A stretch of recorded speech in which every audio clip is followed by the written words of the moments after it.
Hello again, everyone. Edwin Learnard back once again. In this YouTube astrological segment, I'm going to be talking about astrology and the death of Summer Taylor.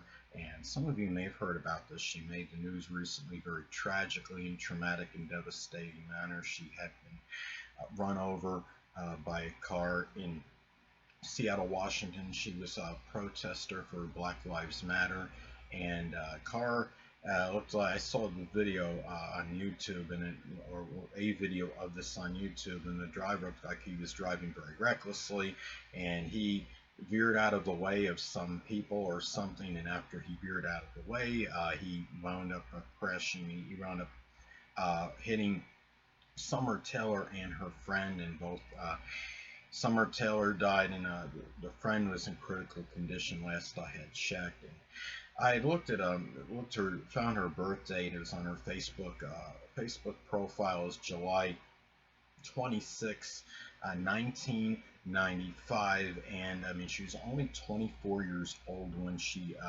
died, and the friend is 32, and it's just it's terrible when we hear about things like this. Some people were speculating that this was a message that was sent out to people that were, and I guess you could say that I don't say condone, or I guess that's the word to use or not, but people that support Black Lives Matter, that this was trying to coerce them and get them to intimidate them and get them to stop doing what they're doing. I'm not really sure if that was the case or not. I guess more will be revealed and unveiled later on.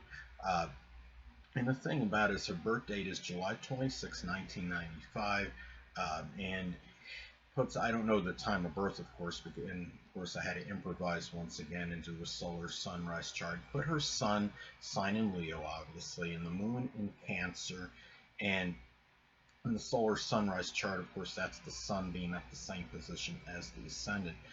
Now, when I looked sadly at this, I was looking at some of the points in her chart. The sun in Leo, I'm sure, probably somebody that had a very bright, sunny disposition. There was something on Twitter or some blog somewhere that stated somebody described her as being an ecstatic person. She was probably somebody that was in love with life. Leo people, basically, the sun is can be connected with our basic character, our basic demeanor, personality. And again, she's probably somebody that had a very sunny, vibrant demeanor and disposition, and a person that could really help others with help brighten others' lives with their sunny disposition. Sun in Leo can have an external energy, of course. That a lot of that can be modified depending on contraindicators in the person's chart. Say if she had a Pisces ascendant, she would have probably have a lot less vitality than typical Leo sun. But I'm just going with the sun right now because obviously don't know the ascendant. The moon in Cancer, of course, moon in Cancer being in its dignity. She had the sun in Leo is in sun is in its Leo in dignity.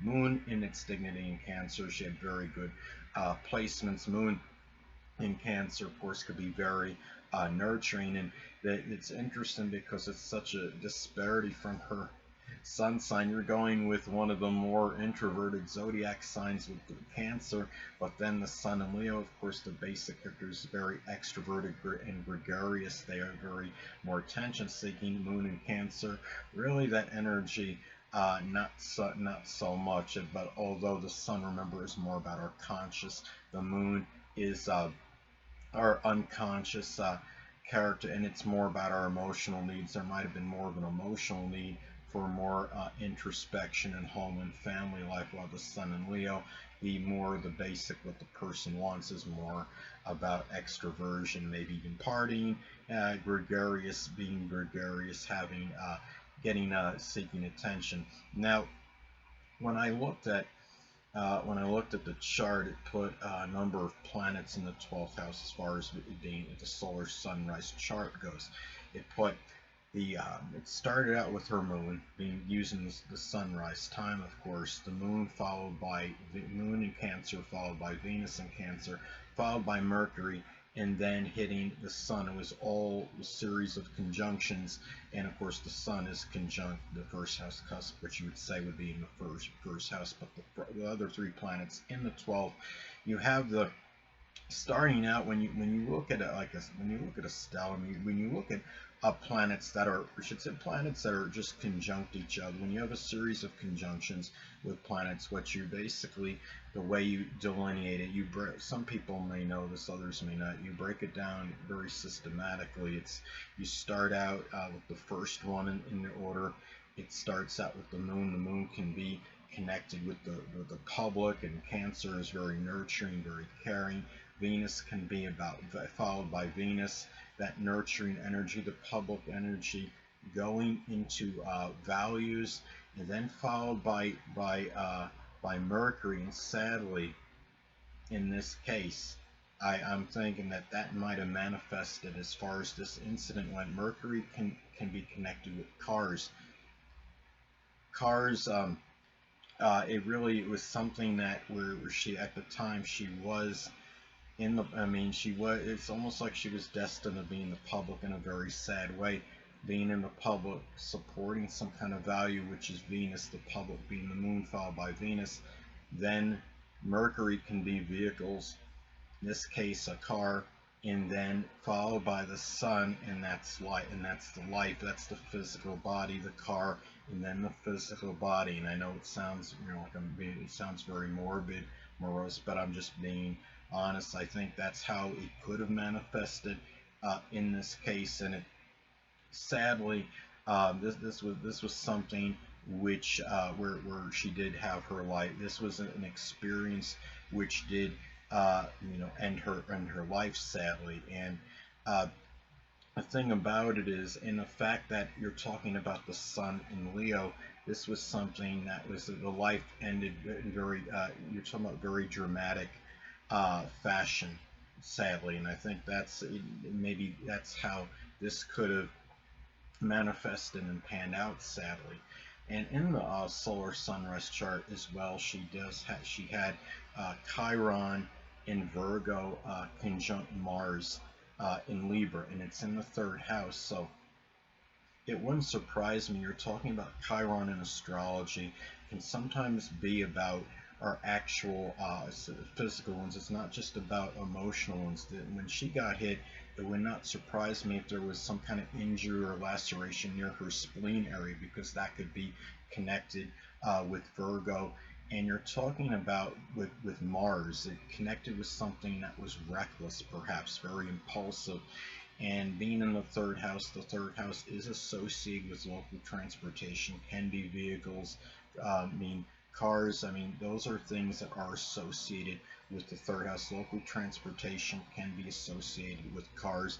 So that is another indicator of some kind of physical situation where you have like a physical pain or wound that can be connected with this action of getting hit by a car, sadly. And the thing about it is too, another thing that I had noticed in her chart, as far as there was a transit that was very disturbing. And people can talk about Pluto, and there's some people that have, you know, looked at Pluto as not significant, and I'm sure there's some that think that Pluto shouldn't even be a planet, an astrological planet. But nobody can undermine or undervalue Pluto's power. Anybody that really studies astrology extensively and has seen its effects, whether natally or in transits or progressions, transit Pluto was almost exactly conjunct her natal Neptune at the time she died.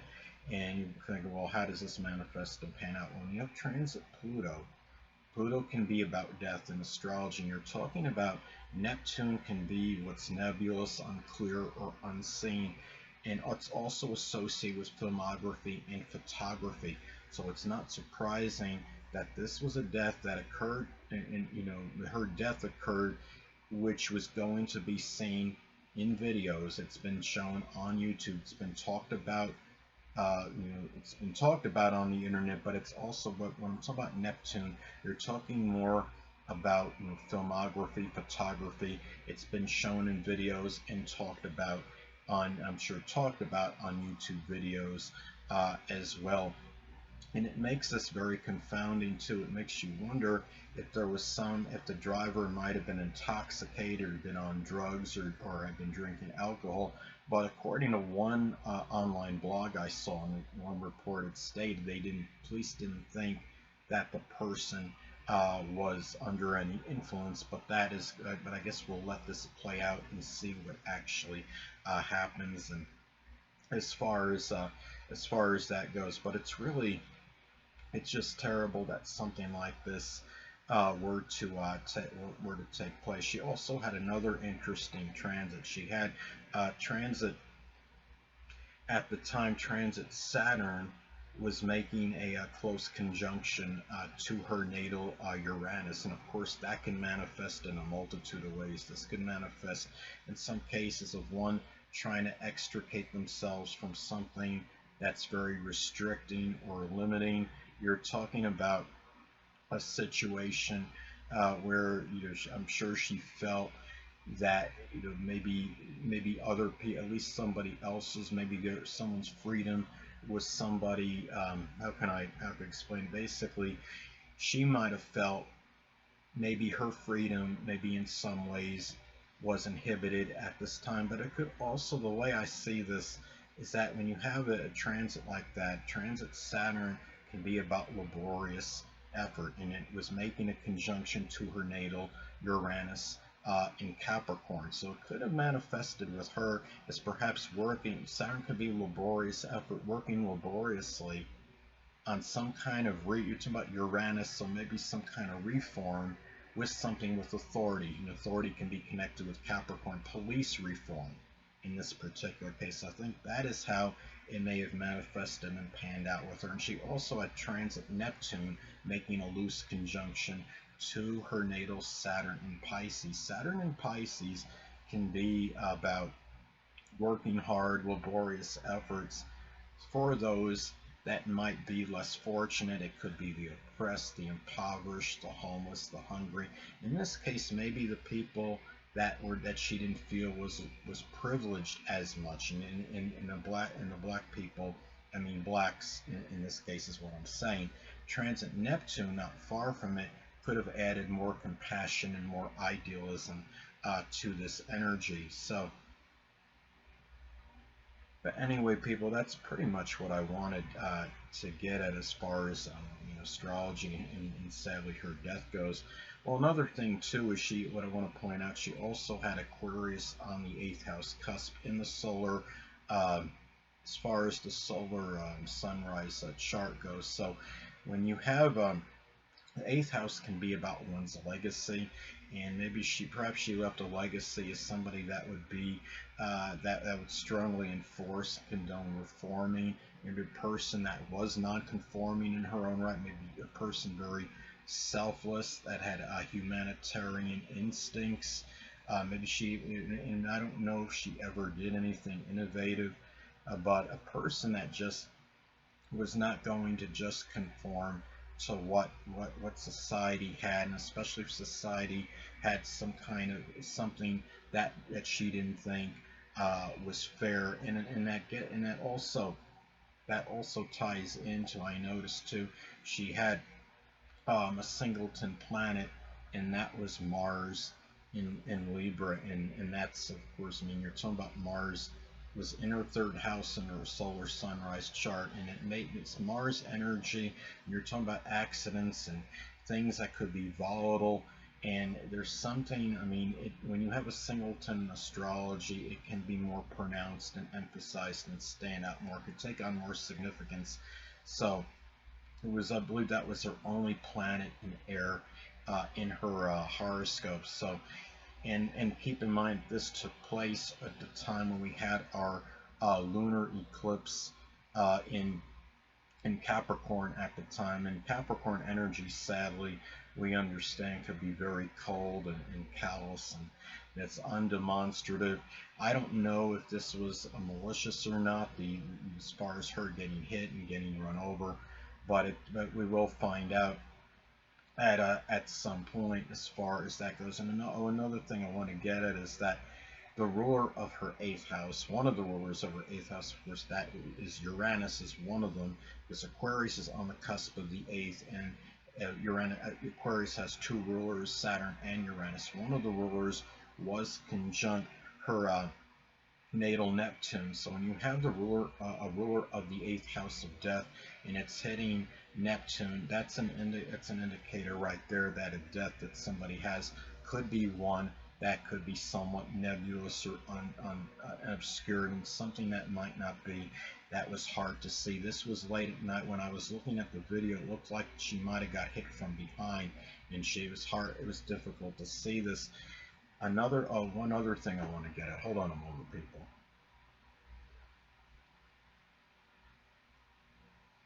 Sorry about that, I'm back. But what I wanted to get at is, when I looked at her sun and her moon, the sun and the moon rule the eyes in astrology, and the sun rules the left or the right eye depending on gender. Of course, the moon rules the left or the right eye depending on gender. And also, Mercury is connected with eyesight. She had all these energies making at least a loose opposition to her natal Neptune. And when you have an aspect like that, I believe that could be an indicator of vision that might be obscured or blurred and not 100% clear. I don't know if she was ever wearing glasses or not, but it wouldn't surprise me, even if the thing about it is, I think her back was likely turned to this car when she got hit, but it's like an indicator to me of really whether it's your vision literally that's impaired, or you're just having a hard time seeing certain things, even if your vision is 100%, is literally, as far as physically, it's 100% working order, if you understand what I'm saying. It's sometimes I think can manifest in kind of being oblivious to certain things that could be going around you and not seeing them, whether it's attributed to really poor vision literally or figuratively speaking. That's what I'm saying. But what I want to close with, people, is that I wanted to say that I want to offer, I should have said this at the beginning of the video, I want to offer my condolences to the family and close friends of Summer Taylor. From a few things I saw online, she seemed like, again, very vibrant person, somebody that was probably full of life and had a lot of vitality, person that would and also being the sun in Leo, probably somebody here, as far as her basic character, being very magnanimous and generous. And it's just a shame that her life had to end at such a young age, and really not even being in the prime of your life. Probably, depends on what you perceive as the prime of one's life. But anyway, people, that'll conclude this YouTube astrological segment. Until next time, people, Edwin Learnard saying stay well.